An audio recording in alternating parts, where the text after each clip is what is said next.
Okay, I see our numbers continuing to increase, so I'm going to give it another minute. Okay.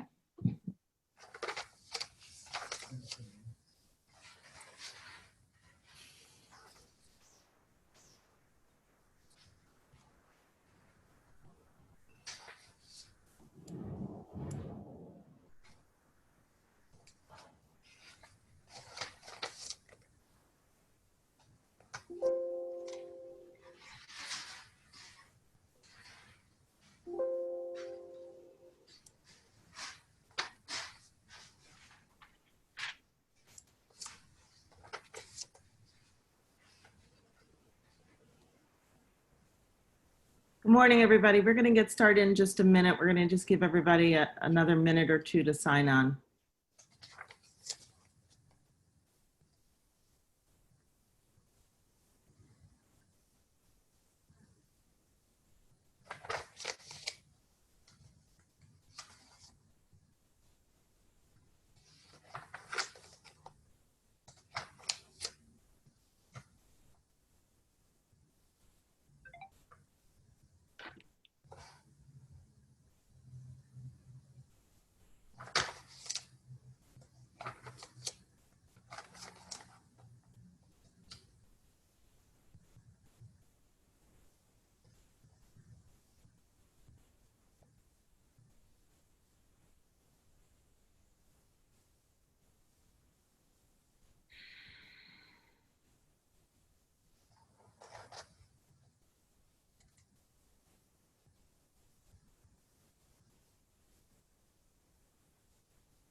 Okay, good morning, everyone, and thanks for joining. My name is Nancy Proyect. I'm from the Orange County Citizens Foundation, and I'm part of a team that the Orange County Industrial Development Agency and its accelerator have put together over the past couple of months to help small businesses in Orange County manage through the COVID-19 crisis. Our goal is to bring you information you need to determine the next best steps for your company, both during this difficult financial time and as we begin the business recovery process.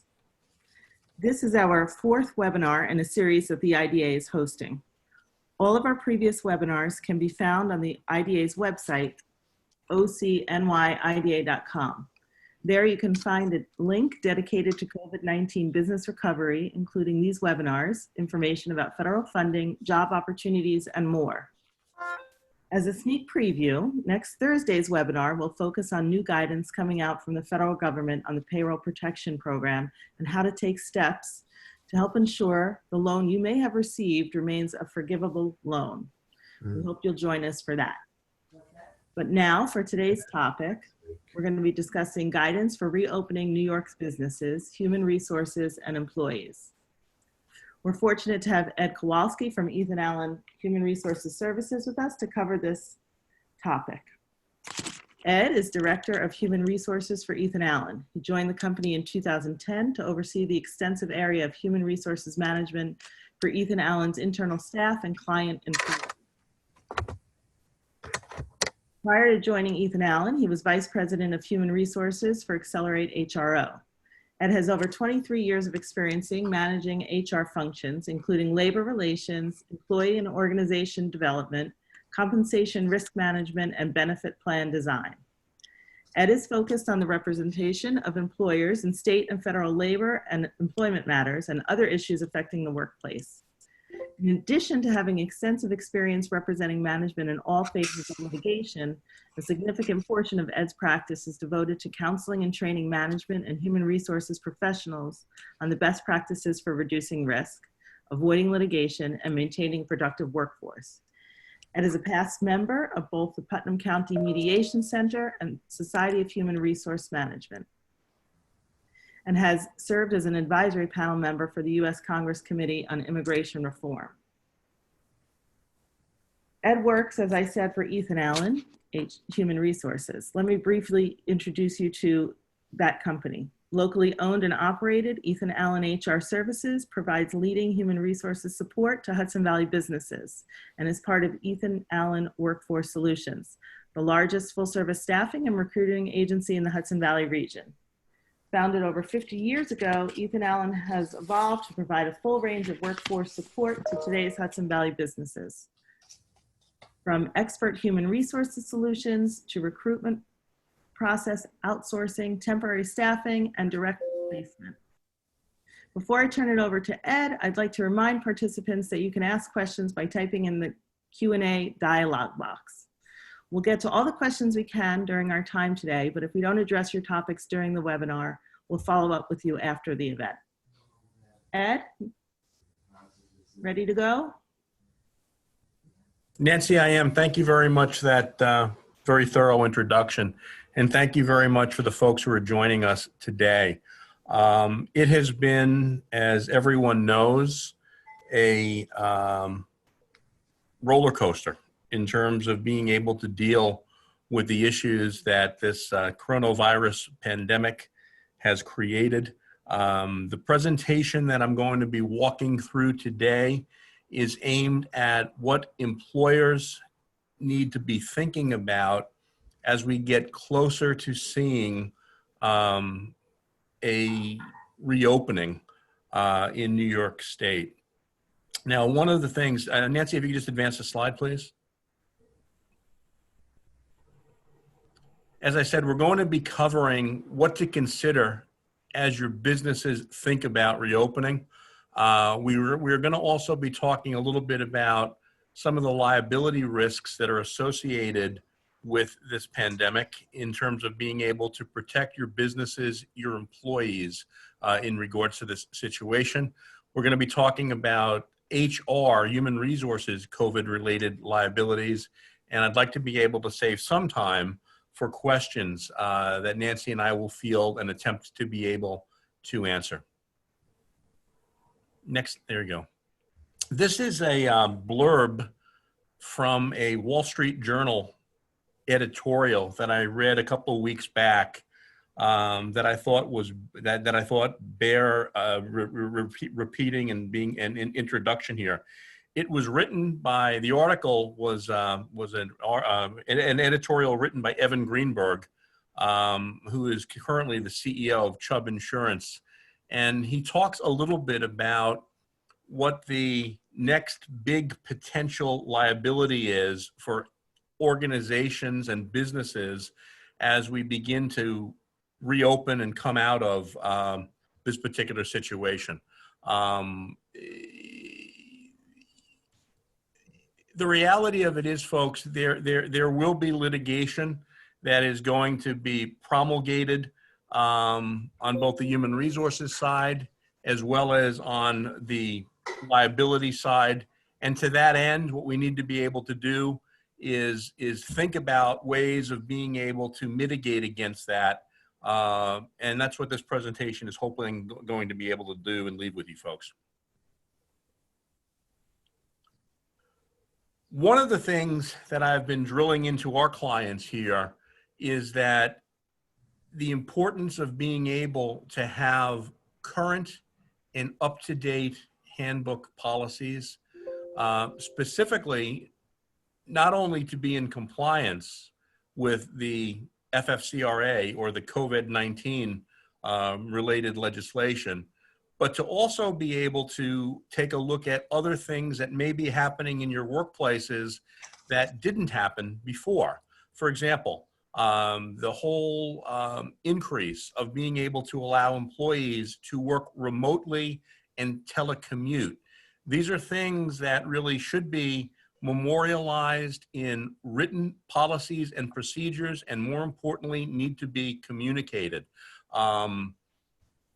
I can't re-emphasize the importance of being able to do this and to do it correctly and to do it as the first step in being able to mitigate against any potential liabilities that your businesses may be facing in the absence of being able to communicate with your employees on these issues.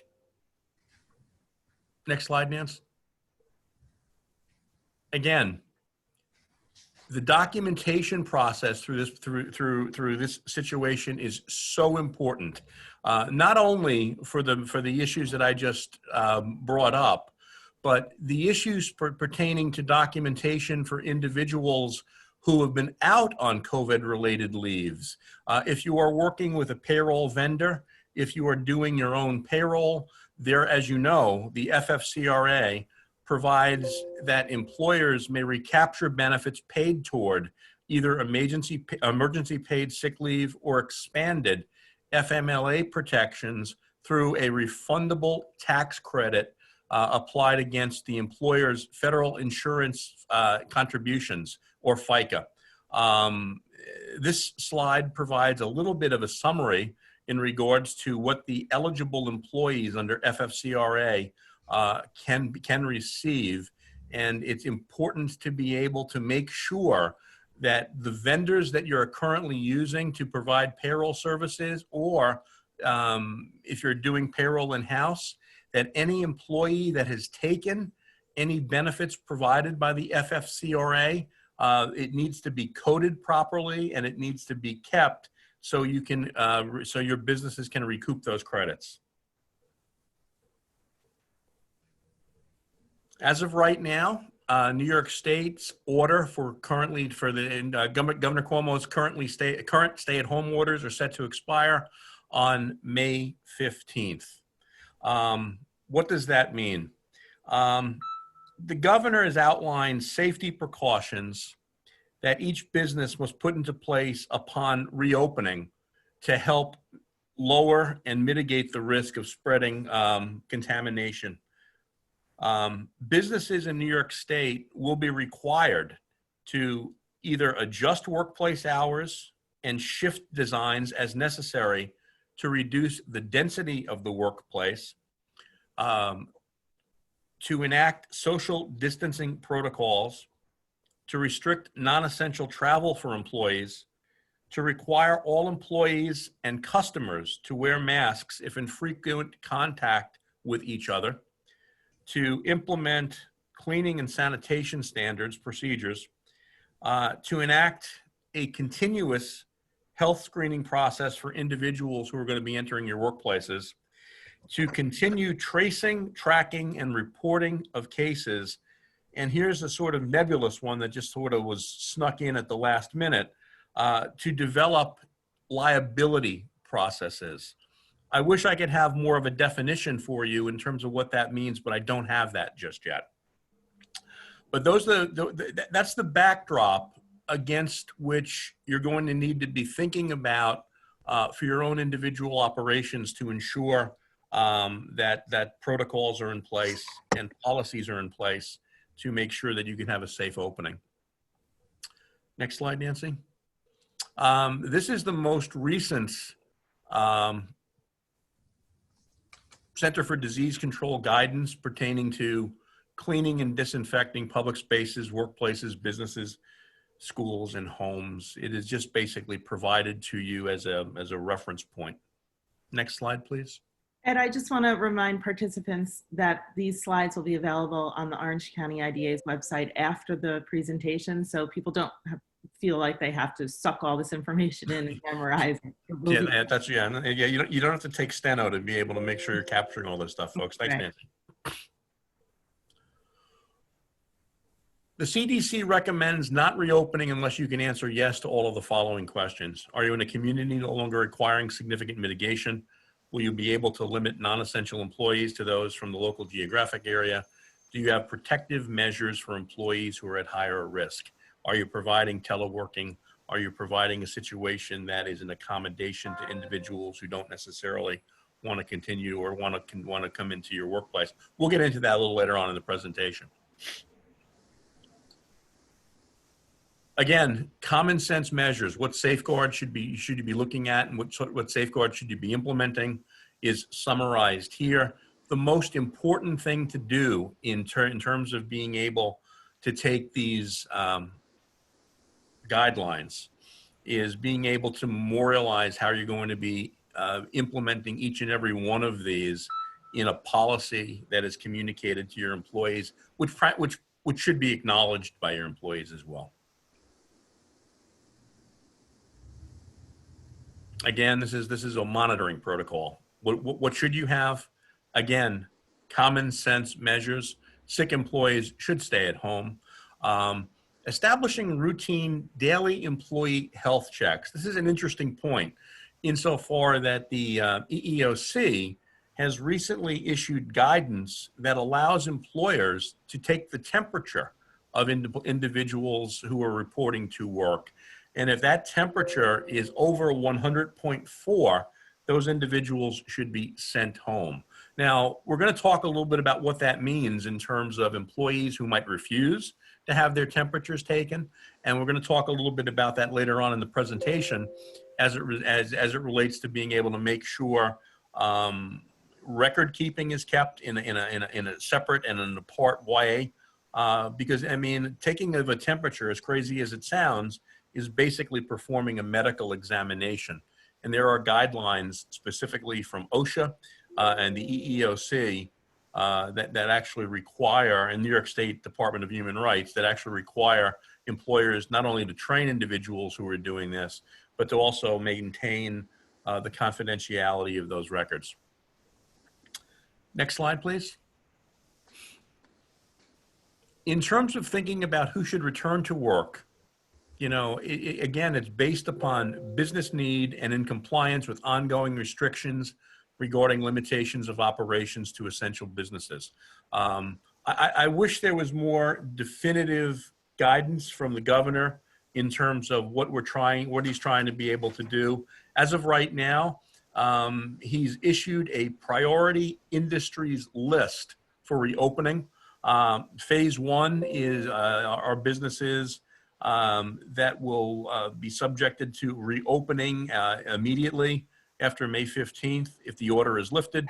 And those businesses are in construction, manufacturing, wholesale supply chains, and select retail using curbside pickup only.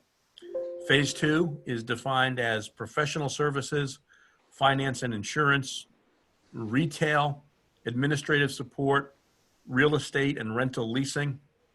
Phase three are restaurants and food service organizations, as well as hotels and other organizations of public accommodations.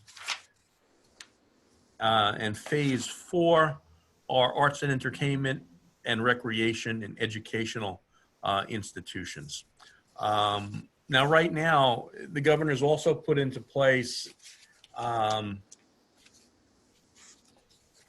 county a listing of where the regions currently stand. I know in Dutchess County, what he's done is of the metrics met, there are 7 metrics that he's actually applied to each of the regions. Dutchess County has met 4 of the 7 of them, with the southern tier of New York meeting 5 of the 7 of them. So, you know, it's one of those things, do not pass go. Do not collect $200 until such time you actually do pass go. That, by the way, that's all available on the New York State website. The regional listing as to where regions currently stand is listed under Cuomo's plan to reopen New York. It's available by just going to that website if you want to be able to see where your specific region sits in terms of where they are. Next slide, Nancy. For individuals that employ less than 25 employees, the employer does have the right to refuse to return employees to their same position if the employee took leave to care for their child whose school or child care provider is closed, and all of the following 4 conditions are met. That's an important slide, and it's one that I think you should be referring to in the event you are looking at being able to not return to a person to a job that is and you're employing less than 25 individuals. Now, one of the things that I wanted to just reemphasize, if you are not using, if you have employees who have chosen to be able to report who are infected themselves or who are caring for someone who has come down with COVID, 19, or who is taking care of a child whose school is closed, you should be using some sort of leave request form that these individuals have had to fill out, return to you with the proper documentation. This documentation is very important, specifically in terms of being able to be eligible for the tax credits that we spoke about earlier, as well as being able to have documentation that the leave has been approved for the right reasons.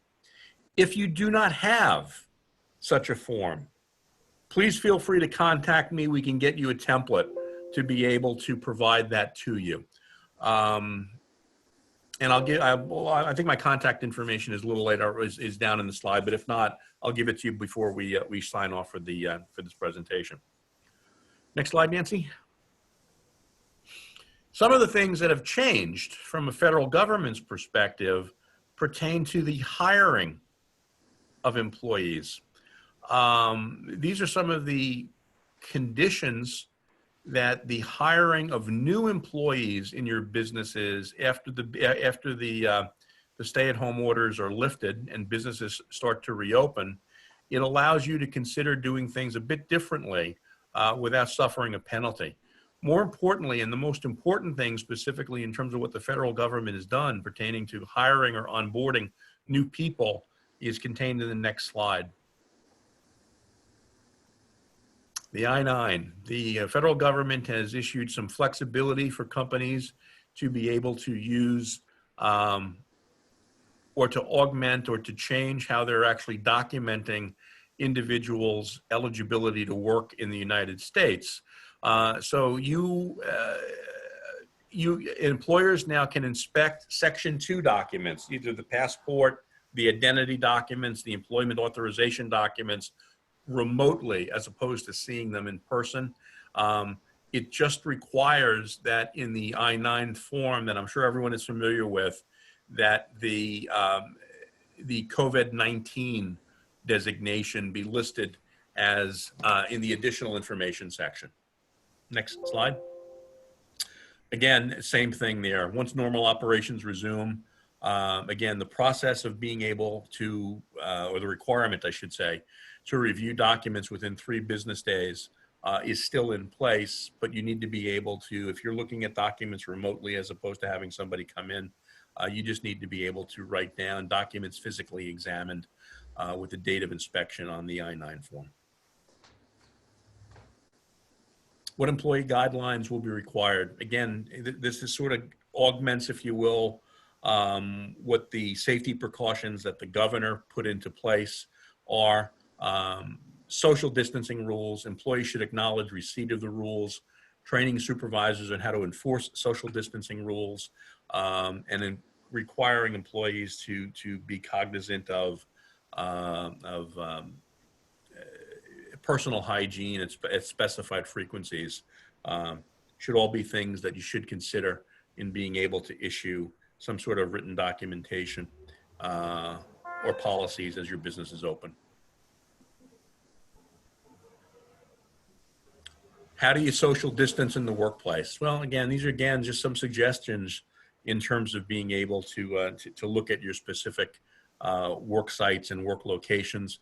The biggest issue and the biggest questions that we've had from our clients down here have been, how do we socially distance lunch rooms, break areas, that type stuff. So these are some of the thoughts or some of the suggestions that you should be looking at as you consider looking at your businesses in the context of being able to provide social distance parameters.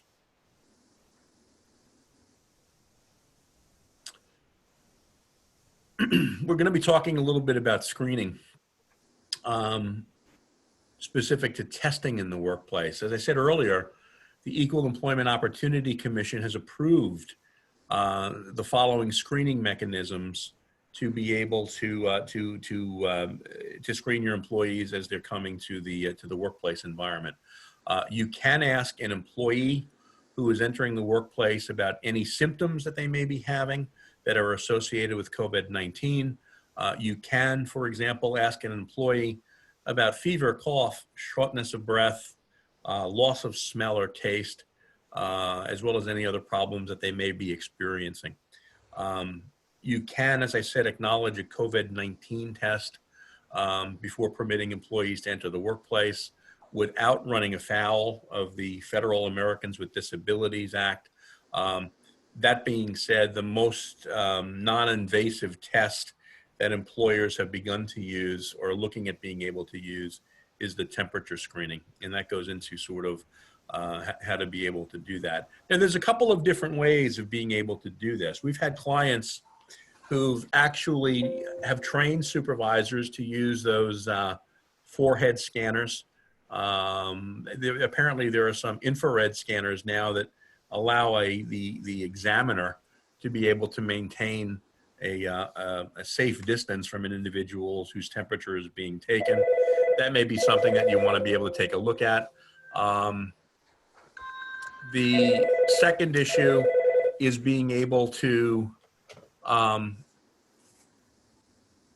other clients, forgive me, my phone was ringing, guys. The other issue is that some employers have asked employees to self-check their temperatures and report it on a log as they enter into the organization from that perspective.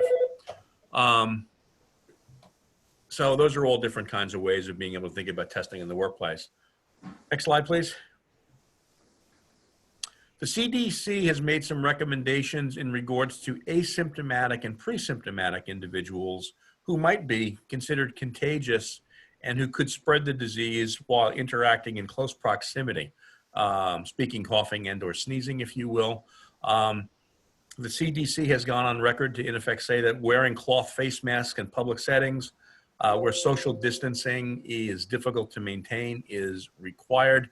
There have been some questions that employers have asked us in regards to whether or not you can make an employee bring their own face masks in. And the answer to that question is unfortunately no. Face masks, if they are going to be used in your workplace, have to be provided by the employer.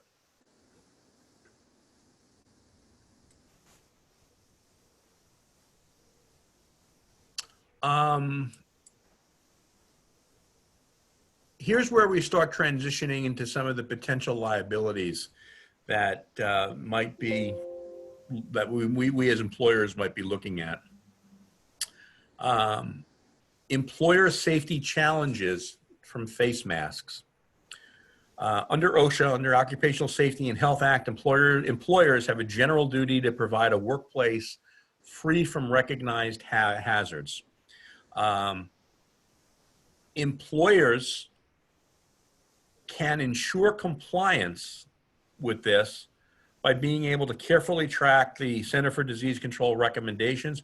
Once again, as I've said it before, communicating hazards and agency recommendations to employees and training employees on safety measures, including personal protective equipment. ADA, Americans with Disabilities Act, employees who have compromised immune systems and respiratory conditions may be at a heightened risk from community transmission of COVID. In workplaces that have not permitted voluntary use of face masks, some employees have requested to use a face mask as a reasonable accommodation.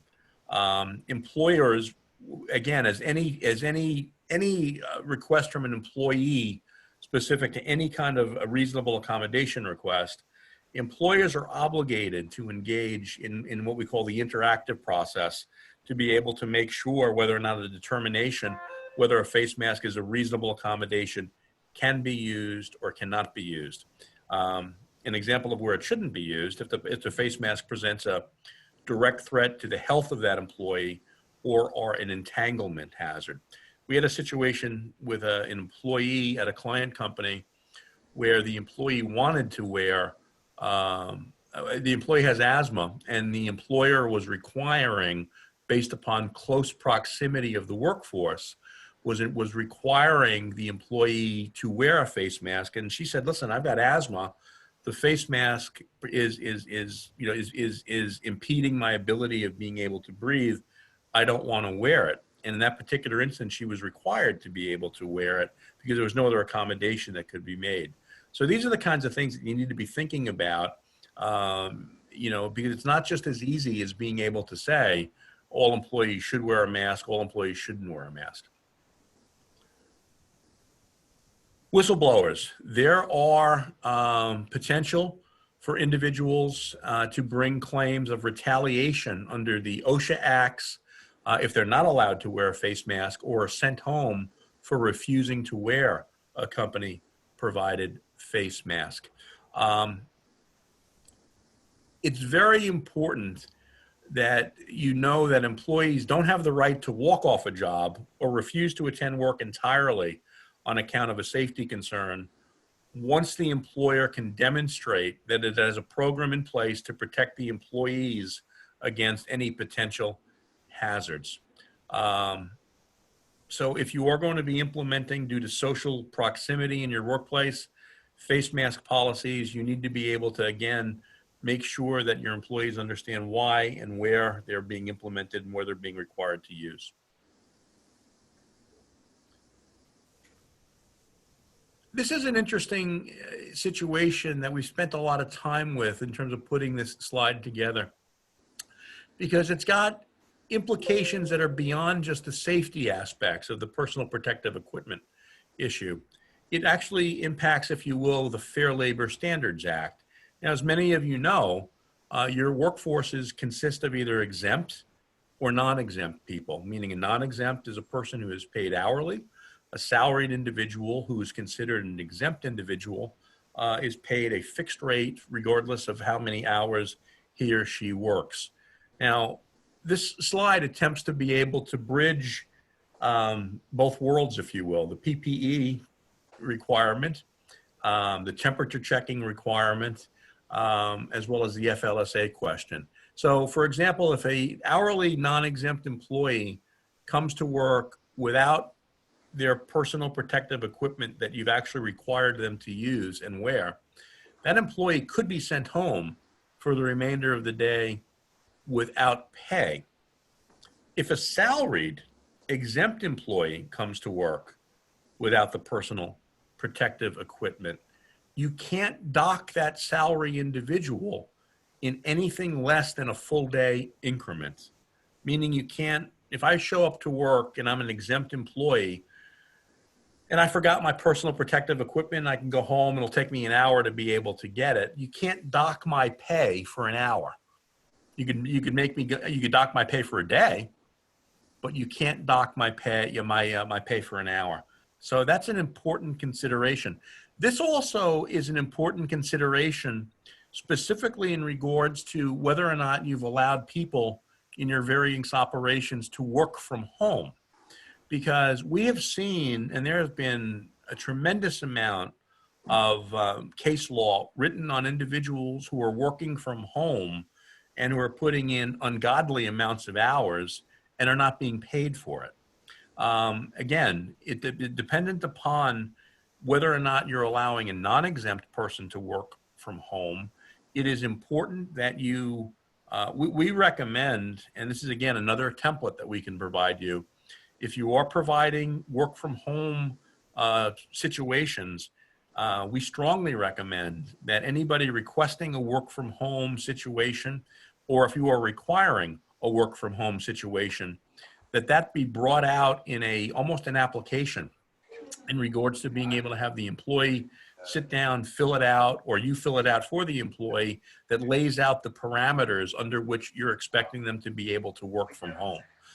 From a non-exempt person, if you do have a person who is working from home, it is critical that the individual knows that they need to report all hours to you, because if people are working beyond 40 hours from a home situation and they're not being paid overtime, you're going to have a big problem with compliance with the Fair Labor Standards Act.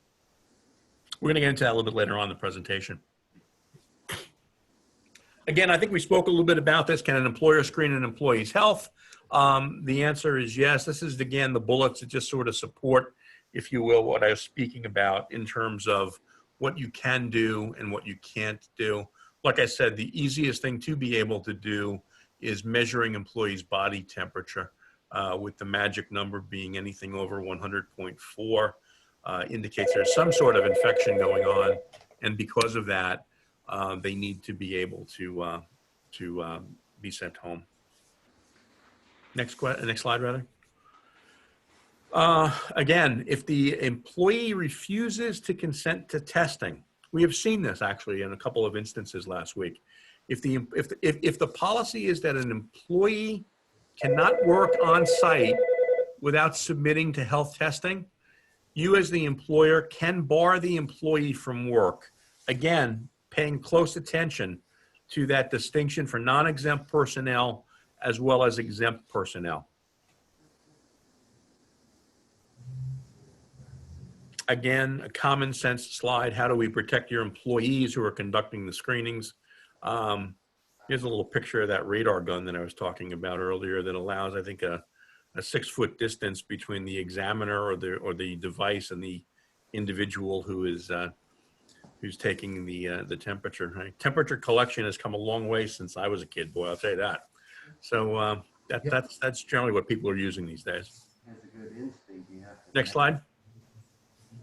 Again, if an employee has a temperature or other symptoms, they need to be able to understand, you need to be able to understand what you want to be able to do. If the employee has a temperature, confirm with a second test. Consider any explanation the employee might have. Again, send the employee home if the temperature is greater than 100.4. And then consider how to treat the absence under existing sick leave policy, a paid time off policy, or other leaves or other situations as defined by the FFCRA, the CARES Act. And once again, I come back to the importance of being able to have, in a very simple and understandable format, the FFCRA leave request form that allows an employee to, in effect, designate what they're experiencing as one of, I think there's 6 categories that they can actually claim benefits under, caring for themselves, caring for others, have been advised by a physician to quarantine, or taking care, if you will, of a child whose daycare or schools are not available. And we can provide that form to you as well. We've had this actually starting to happen. What if a COVID person needs leave after they reopen? Again, the benefit levels for under the FFCRA are defined. It depends upon if an individual has used any of those benefits. They're not eligible. In other words, every incident doesn't create another episode of them being able to get, a 2-week paid federal benefit, if you will. The FFCRA, the Federal Emergency Paid Sick Leave, is in effect until December of 2020. So it's going to be around at least for the remainder of this year, if not extended. Next slide, please.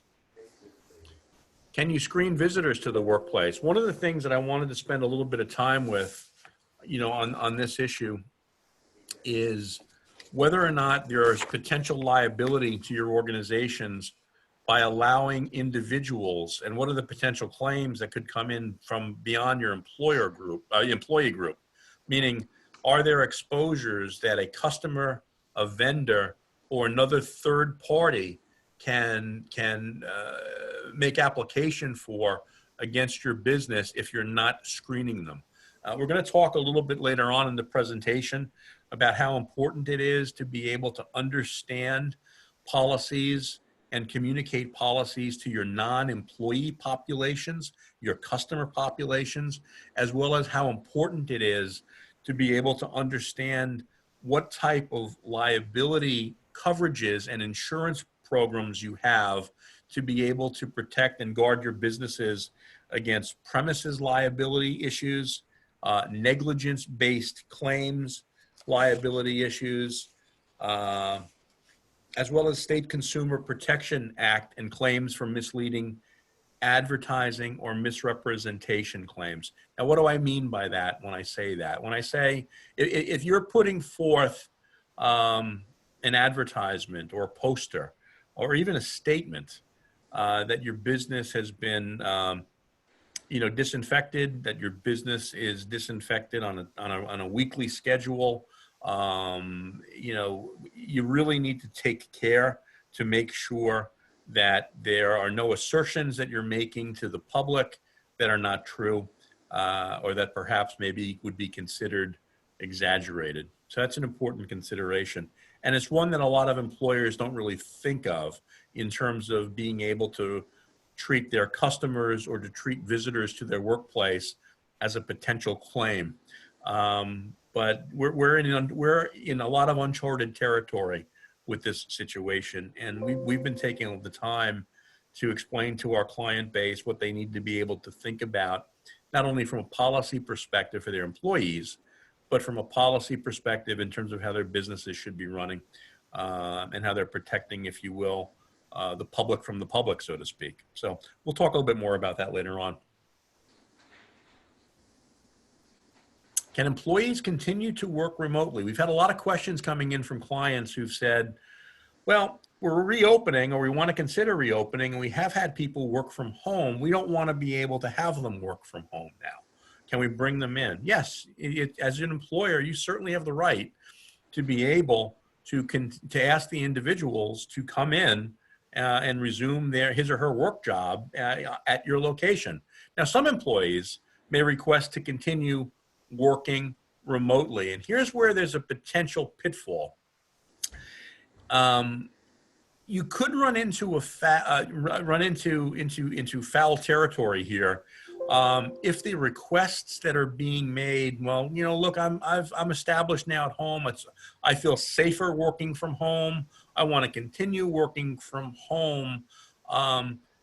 That might very well trigger the reasonable accommodation requirements that employers are required to engage their employees with, should they choose to be able to make that request. So again, I come back to how important it is to be able, in a work from home situation, that process be as defined as it can be in terms of a start date, an end date, what is expected of individuals while they're working from home, and that all is acknowledged and communicated to the individuals who are working from home, and it's documented in your files.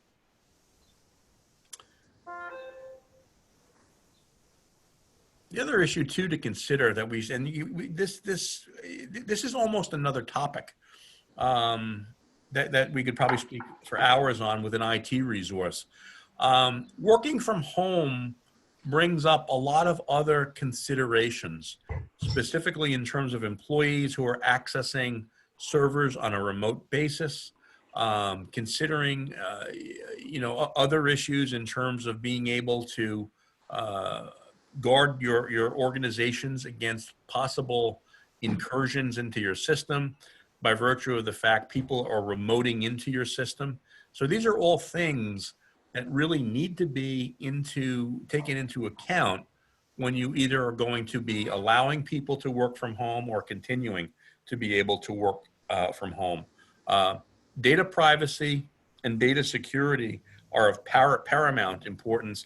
And as sad as it is to say, we have had individuals who have allowed their employees to work from home who've been subjected to all sorts of hacking into their situations, into their servers rather, and into their business situations by virtue of being able to have their network be accessed in an unsecured manner.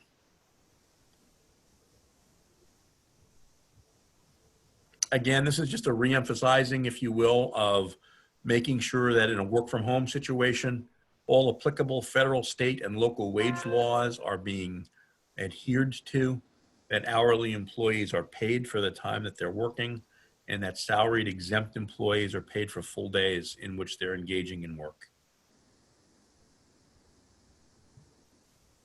Again, this is one of the issues that we spoke about. I was speaking a little bit about insurance coverages earlier. We're going to talk a little bit more about that now. Do you have cyber insurance coverage under your general liability policies? Very, very, very important in regards to being able to understand what type of coverages you may need or what you should have. If you don't know what I'm speaking about, or if you don't necessarily know if your existing general liability policies have some sort of cyber insurance protection, check with your broker to be able to make sure that you can get that kind of either coverage and or endorsement on your general liability policies.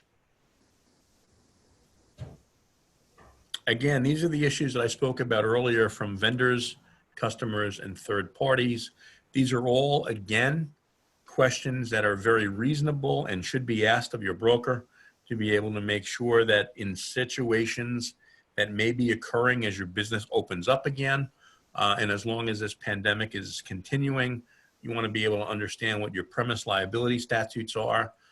You need to be able to understand what coverages you might have for negligence-based claims as defined, where a business owner could put a visitor at risk or fails to reasonably act when the risk of harm was reasonably foreseeable, as well as, again, protections against state consumer protections acts and misleading advertising claims.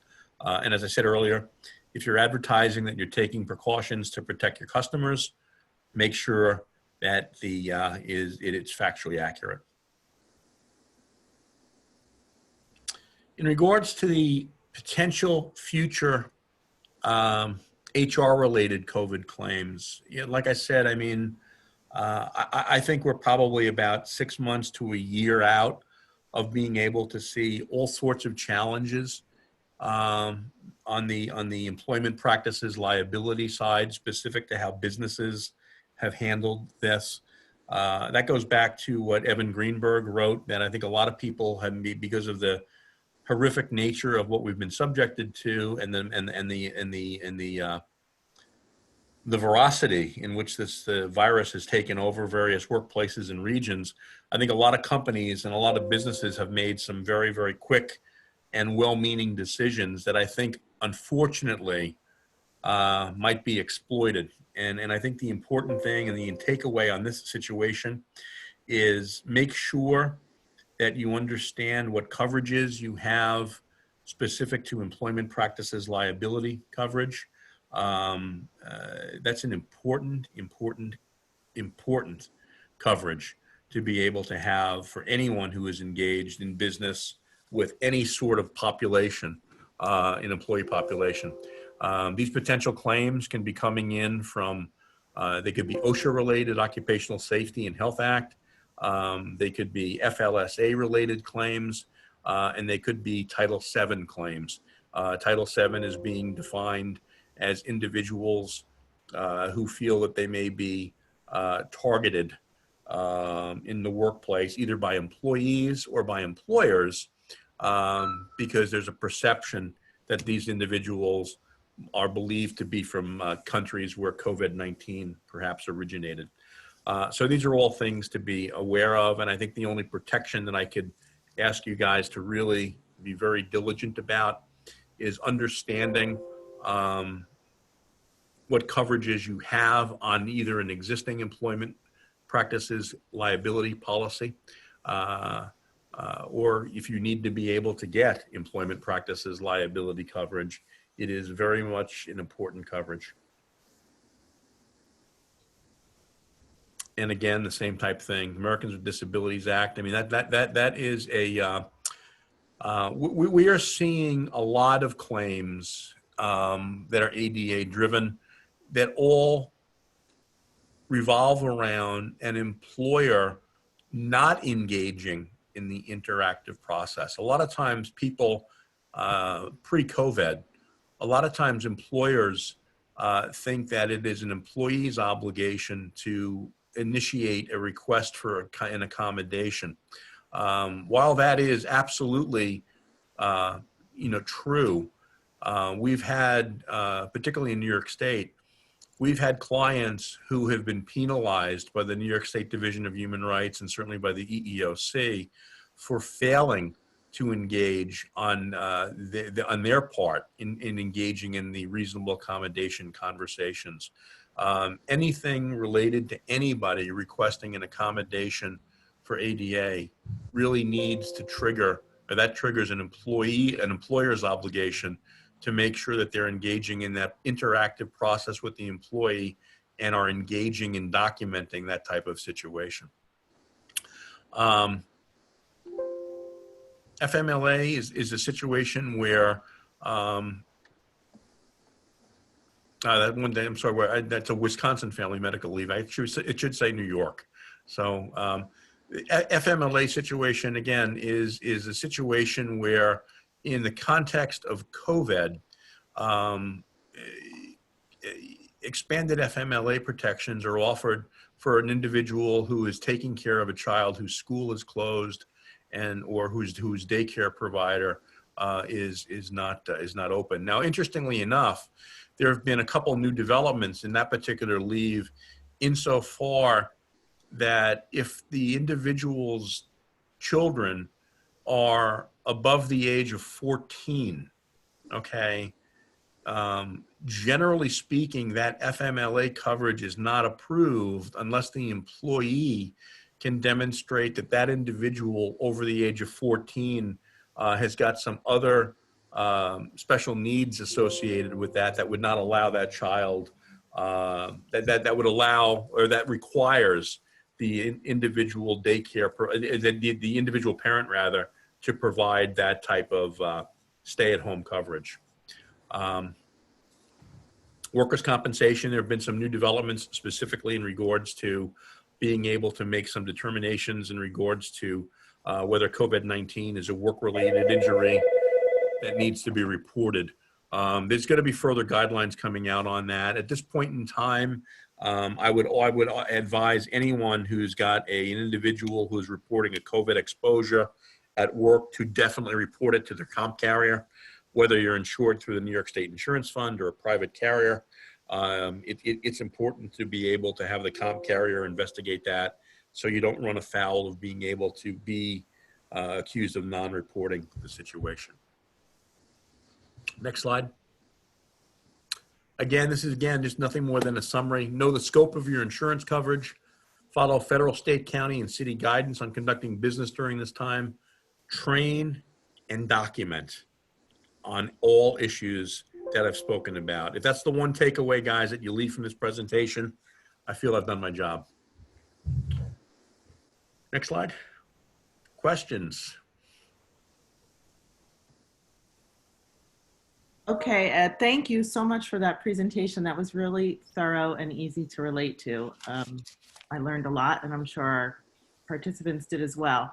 So a couple of questions came in. First one that doesn't have to do with your presentation. I want to remind people next week we will be talking about PPP and providing more guidance on that, the most updated guidance. So please come back next Thursday for that.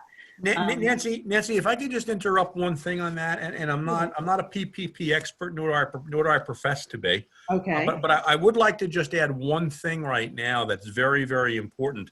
On Monday, there's been a tremendous amount of questions that a lot of our clients down here have asked us in regards to the loan forgiveness provisions of the PPP loans. And specifically, the Department of the Treasury on Monday issued a updated FAQ document that addresses a lot of these issues pertaining to understanding the parameters under which loan forgiveness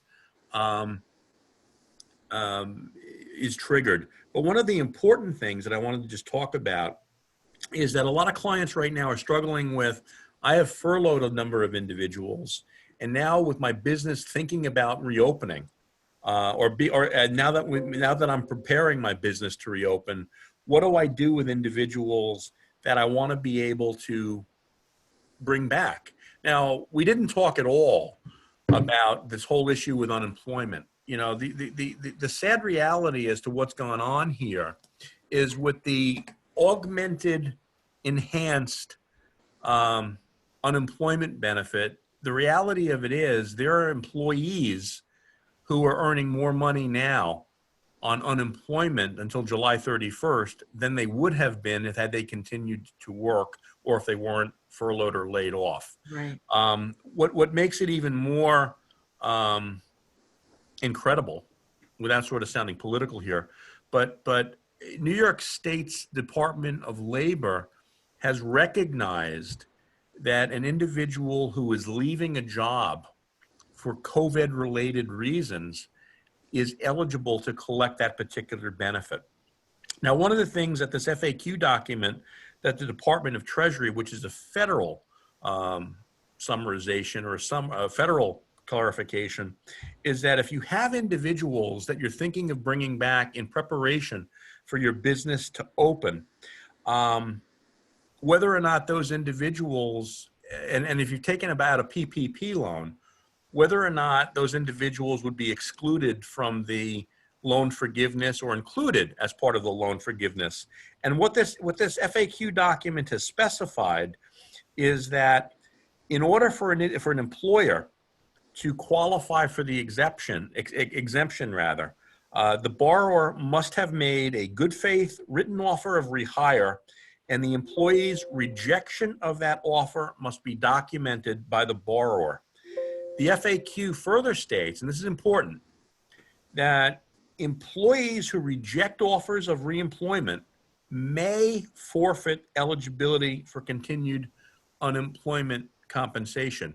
Now, I'm saying this because our governor has basically gone on record to say that, he doesn't really see if somebody is rejecting an offer, whether or not that should disqualify them for continued unemployment benefits.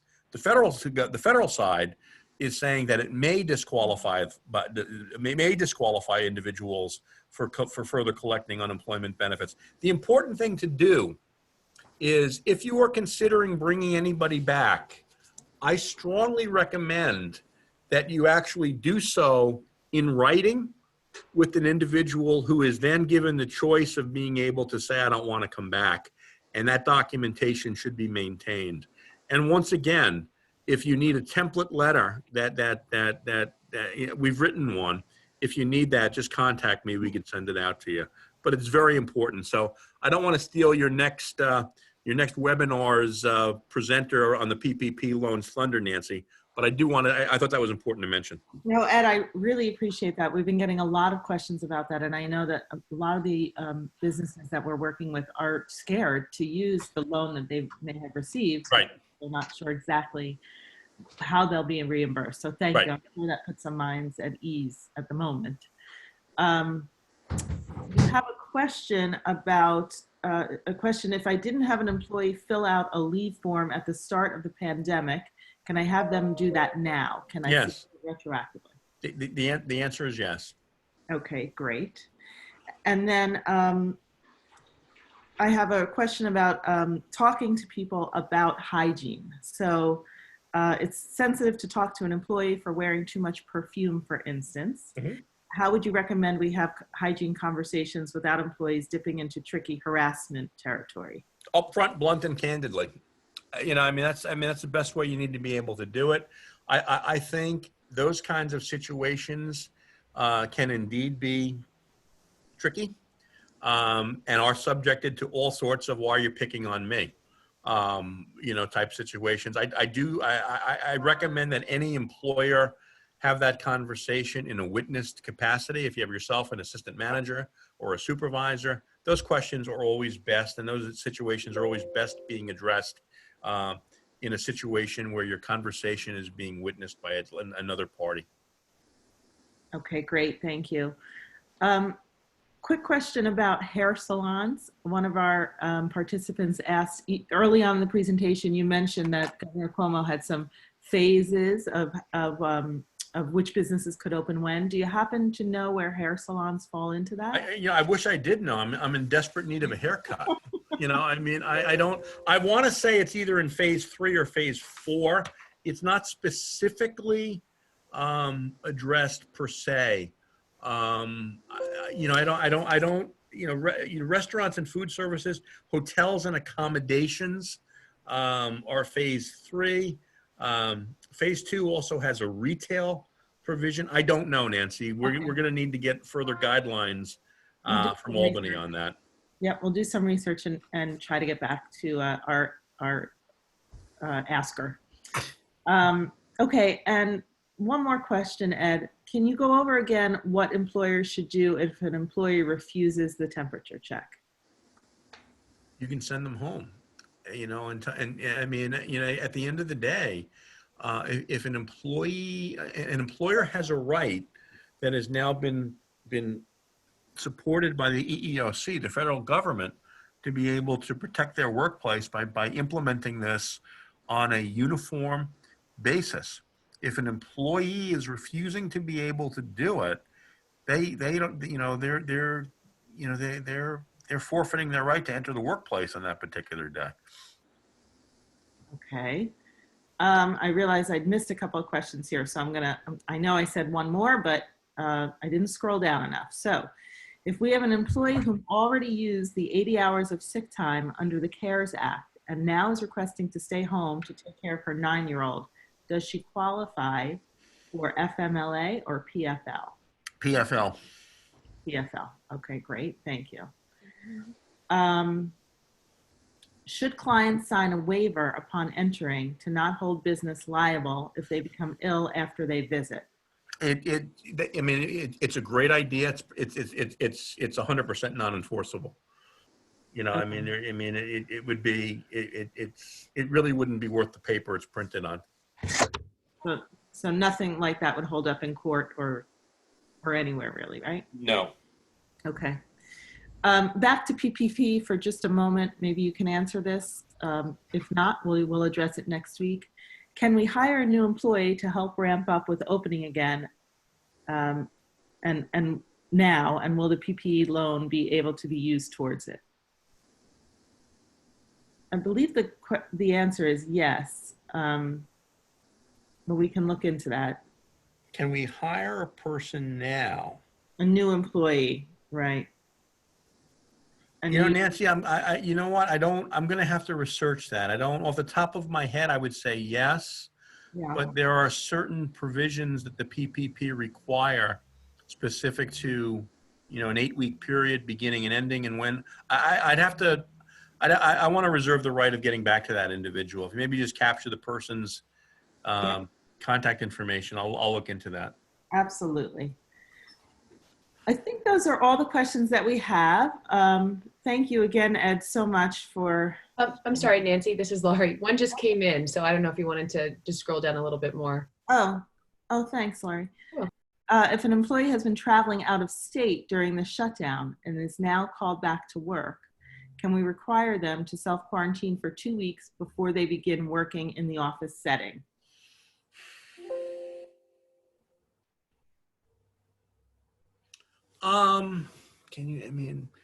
Is the person symptomatic or non-symptomatic? Are you basically just in effect saying, gosh, you went to Vermont, I don't want you here for 2 weeks?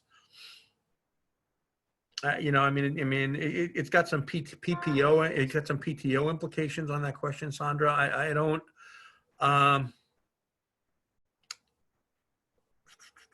we've had a client who literally asked an employee to self-quarantine because she and her mother got off a cruise ship, and she was fine in regards to that kind of situation. So the question is, I guess I would think as an employer, you would need to be able to have a little bit more definition specific to traveling out of the state. If they're going to Connecticut to visit, their son or daughter, is that a qualifier for being able to say, I want you to self-quarantine? Probably not. But if a person is saying, look, I just got back from, I was overseas or something along those lines, that situation would be defendable in terms of being able to ask a person to quarantine. Okay, great. Thank you. Ed, we'll have your contact information on the Orange County IDA's website, but will you just share it with people now, how people Sure. The best way of getting a hold of me is Edward, EDWARD, at eaworkforce.com. That's my direct email. And I try to be able to get back to people in a reasonable amount of time. And given how much your phone was ringing while we were on the I apologize for that, guys. I'm sorry. That's fine. It just shows how busy you are. So email is probably best. So thank you very much. Nancy, thank you very much for allowing me to participate in this. I hope it was helpful. I think it was very helpful. I think our participants would agree. As a reminder, we have a webinar scheduled for next week, May 14th from 10 to 11:30 a.m. If you have any questions prior to that, if you need to get in touch with Ed, he gave you, again, it was Edward at workforce.com. Thank you. You can contact the Orange County IDA at ocnyida.com. If you have questions that weren't answered by Ed, or have questions about anything else that the IDA is offering during its recovery program, please contact Sarah Wilson at swilson@theaccelerator.com. My phone number, Nancy, too, is 845-471-1200. Great, Ed. Thank you so much. I think that ends our presentation for today. Again, thanks everybody for joining us. We're happy to answer any questions and listen to any concerns that you may have. Again, Ed, thank you so much and have a great day. Yep, thank you.